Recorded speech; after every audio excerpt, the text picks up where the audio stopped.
side, Facebook and YouTube. So again, today we are here to talk about Asian mental health. I'm using my Golden Goddess cards that I created for Asian women as prompts. This is 15 days left. What a weird way to start a sentence. I have 15 days left in my Kickstarter. If you would like to support, it's there commented and pinned at the top. Let me actually do that. There. If you'd like to support me, I would really appreciate it. You can also just Google Golden Goddess Affirmations and they shall come up. Hi.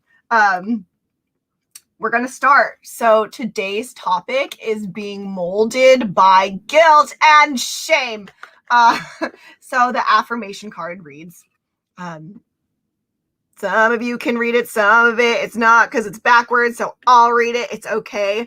It says, I will not be guilted or shamed into being something I am not. I wrote this affirmation because I actually feel that a lot of my life is actually doing this. And not even knowing that I was still doing that as a 32-year-old Asian woman. And that is not any sort of Asian or 32-year-old accent, but that's cool. It's cool. No, seriously though, I think this is still something that I do, and that's actually been brought to my attention lately by my therapist. So if you're Asian, then you know that guilt and shame, it's just a part of our upbringing. Unfortunately, but it's very real. Shame. Oh, shame. I remember my grandmother would always, and it would be, okay, so you know how Filipinos love to feed people. That is a great thing. So when I would have friends come over, I would ask them, hey, do you want something to eat or drink? And sometimes they'd say no. And then my grandma would come in and see them not eating or drinking. And she was like, oh, shameful. And I was like, I asked them if they wanted something and they didn't. And she's just like, shameful. That's literally what's in my head a lot of the time when I think of shame. Just because it was like, oh, what a disgusted tone. Ouch. But you know, guilt and shame also works like in other ways. Parents, I did so much for you. I brought you into this world. How could you not? Blah, whatever, right? You should feel so lucky. My parents beat me and I don't beat you. Blah, all that kind of stuff. Guilt and shame is very strong. Asians aren't the only people who use it. Many people use it. Ooh, if you're Filipino, you have that Asian shame and like Catholic shame combined, and it's real strong. And it's real easy to feel bad about yourself. So that's also there. So being guilted and shamed is hard to get over because obviously there's a lot of negative feelings there. And when you are guilted and shamed, it means that your life is usually connected to a lot of shoulds. And when we talk about shoulds in mental health, we talk about them not being helpful. You know, you should do this because your parents did everything for you, right? You should go to college. You should become a nurse. You know, you should become a doctor. You should make a crap ton of money because your parents came here, and you need to take care of them, right? Even that, you should take care of your parents at the end of their life, you know, when they're really old and retired. Shoulds create a lot of pressure. Again, shoulds upheld by guilt and shame are very intense. They're very intense because they are. That's a lot of pressure. And the thing is that we all fall into shoulds, right? Again, you should go to college. When we live our life according to shoulds that are created by being guilted or shamed into doing something, we are in less control of our life, right? We aren't making choices for us. When you do things because you should, sometimes you don't even think those choices. You make choices and you don't realize that you're not doing what you actually want to do in your life. Or you go, it doesn't matter what I want. This is what I should do. That creates a lot of suffering, extra suffering, right? Pain is inevitable in life. Suffering, we try to limit that because extra suffering. We don't need that in our lives.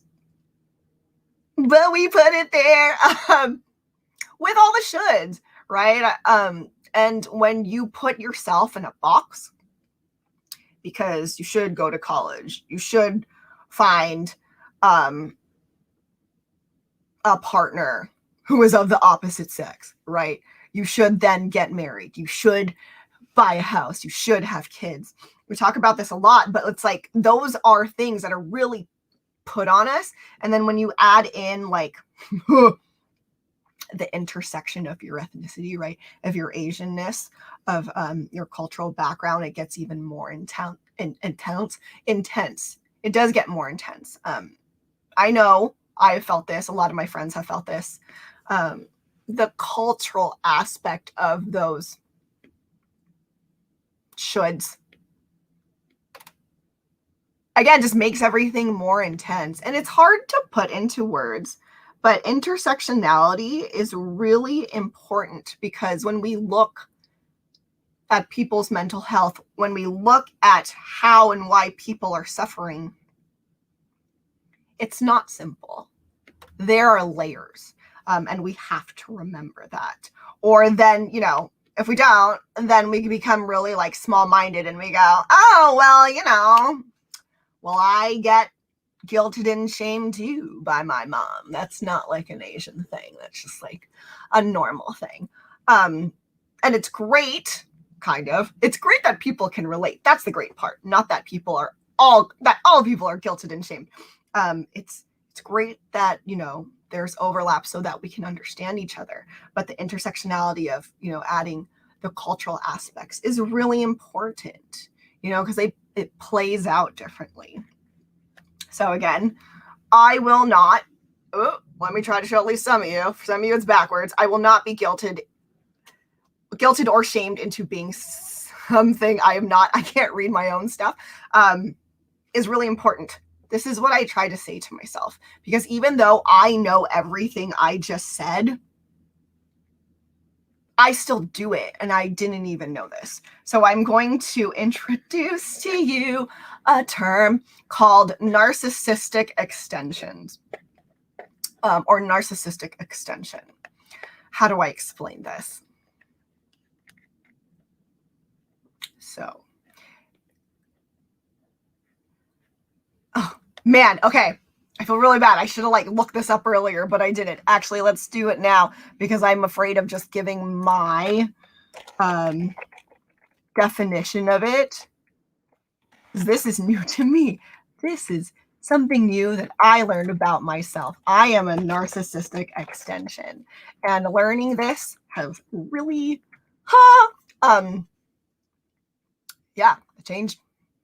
changed my view about myself, and gave me lots of information.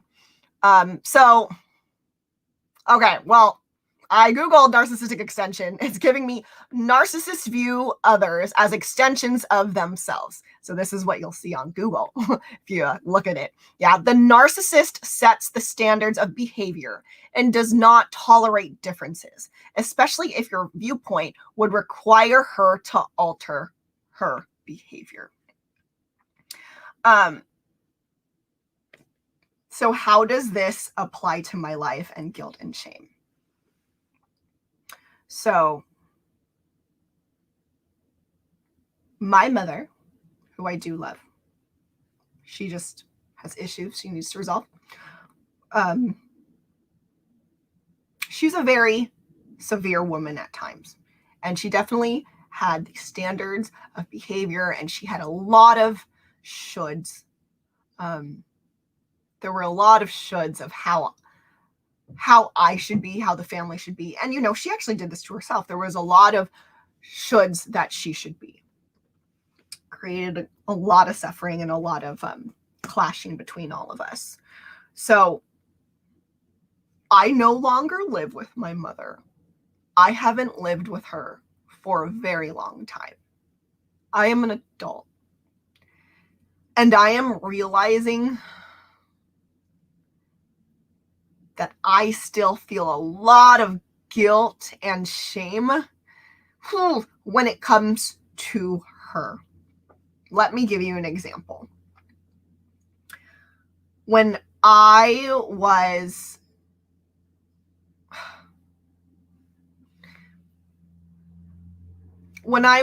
at my god sister's wedding, the day after her wedding, her mom was there. It was a small wedding because of COVID.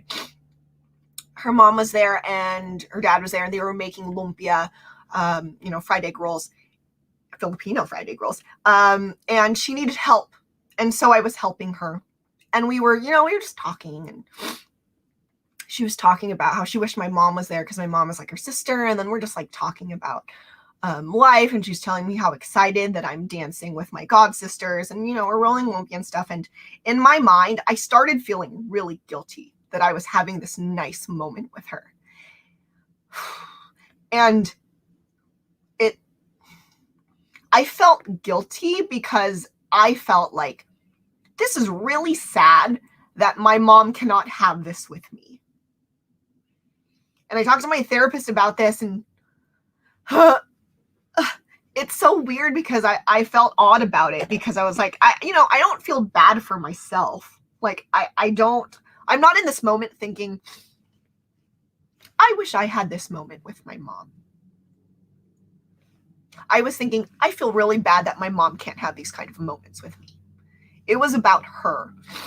And that's where my emotions were coming from. And it's like the guilt and the shame I feel. Like, that's, even though like I'm not with my mom and stuff, like what all the things that had happened, the way she set her standards stayed with me. And even though I'm not with her, I still feel very emotional when it comes to her. And I feel really bad. I feel guilty about her not being able to have these moments with me. It's not even about me. And that's so weird, right? Like, or at least to me, it felt so weird. I'm like, I don't even feel bad for myself. I'm fine.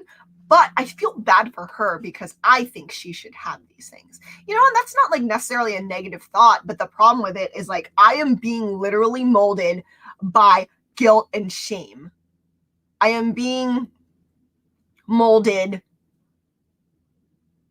by guilt, like by that guilt, and no one's even like, my mom's not there like yelling at me. Like, this isn't happening. It's these feelings, these emotions that I have of guilt and shame are heavily connected to my mom and family. And so I'm feeling them. And then it made me really feel, I don't know, it feels really weird. But please, like, if it sounds similar to you, Google it and maybe talk to a therapist about it. Narcissistic extension. But I'm finding that, a lot of my personality, like the choices I make, even the ones that I currently make right now, are actually really attached to like guilt and shame, and attached to the trauma and the narcissism. Like, I have a really hard time doing things for myself. And it's odd because I did not think that, right? Like, I chose dance. I'm doing art. I'm doing this stuff, which is kind of real taboo. In Filipino and Asian cultures, I'm talking about mental health. I'm talking about my family in public, right? Oh, heavy guilt and shame. So heavy, so heavy. I'm uncomfortable. It's okay. And so it seems like, you are doing things for yourself. But I was talking to my therapist recently, and we were talking about these other problems. And then we were going in circles, and I couldn't figure out like what was wrong, what was really happening. And then we finally figured out it's because I don't feel like I'm allowed to do things for myself. It has to be so someone else can be happy. And that's a behavior I got when I was young. And now that is still happening now, even though like the narcissist isn't there, right? It's an extension. I'm still an extension of this. It's like, it's a learned behavior from before. Obviously this is also related to trauma. And it's really weird to realize that I do have a hard time doing things if they're not for other people. Like to be honest, like I made affirmation cards because I wanted to empower other Asian women, and that's also true. But in my head right now, that's the only reason, that's the only thing that's making it okay that I'm doing this stuff and marketing them. It can't even be for me because I believe in my own project. And that is something I need to work on, right? But that's how I'm being shaped by my guilt and shame. If it's not for other people, then I feel bad. I should be ashamed. And so, again, I wrote this affirmation.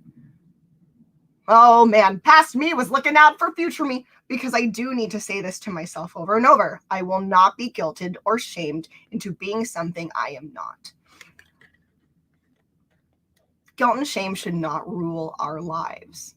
That is not, as hopefully you can see, it can become really problematic, or at least it really did in me, right? And I can't should you and be like, you shouldn't be ruled by shame and guilt. But I can just tell you, like, this is how it's worked out for me. Being ruled by shame and guilt has made things really complicated in my life. It's made lots of decisions complicated in my life. It gave me a lot of, pain and suffering when I decided I want to be a dancer. I want to be an artist. Like, this is what I want to do. I don't want to get my master's in psych. I don't want to be a therapist. That's not what I want to do. And cool that I didn't do that. I didn't let shame and guilt take over there. But there's still other aspects in my life that I'm figuring out now where I'm still shaped by shame and guilt. And that's a hard freaking thing to realize about yourself. And I'm trying to not be ashamed of myself for that, right? For not realizing that I'm still so affected by the past, by things that aren't around me. But it's hard, you make progress in your life and then you find out something else. And then for some reason that it like null and voids everything that you've done. But that's not true. You just have to tell yourself like, no, this is just a part of this journey of unshaming and unguilting myself. Like all that takes time. And when you take steps back, if you fall a little bit, that doesn't mean you fail. That just means you're back a little bit. It's time to get up, so that you can keep going forward. Ooh, hey man, this is a hard one. I will not be guilted or shamed into being something I am not. For me, this is a really good one, obviously. I feel like I get emotional every time I talk about every card. That's fine. I mean, I wrote them, so it kind of makes sense. But I really do think that this is like a really big topic, especially for Asian people, Asian women. Yeah, because that patriarchy also really likes to shame us and try to put us down, and we can't listen to it. So again, like, my only tip really is to keep telling yourself that you don't need to live this way. And other terms of solving it, it's kind of, I don't know, I'm still on my own way.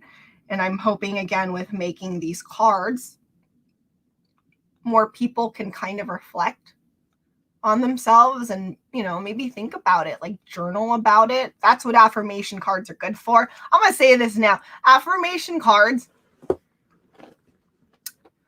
they work the best. They are a thing when you are actively like using it in your life. Like, you know, I mean, reading it is cool, and maybe that's like enough for some people, but, you know, putting it in places that you see every day so you can read things every day, so it becomes like a mantra, like, is really helpful. Or journaling about it, because sometimes it's very helpful to get those feelings out. Not everyone is good at talking about their feelings, nor does everyone feel safe talking about their feelings yet. And I do hope that's something that, you know, people can feel. Again, I go to therapy because there's a lot of my feelings that I don't feel comfortable sharing. And that's very true. But yeah, they work. I think that they work best when they play a more like active part in your life. You know, again, whether it's like constant motivation that you put in the, you know, the next to your mirror or on your bathroom mirror when you brush your teeth so you can look about it or think about it, or when you journal about them, or if you like bring them up and like talk to your friends about it. It's like a affirmation cards for me, like they're about, yes, affirmation and validity, but also about like reflection and bringing up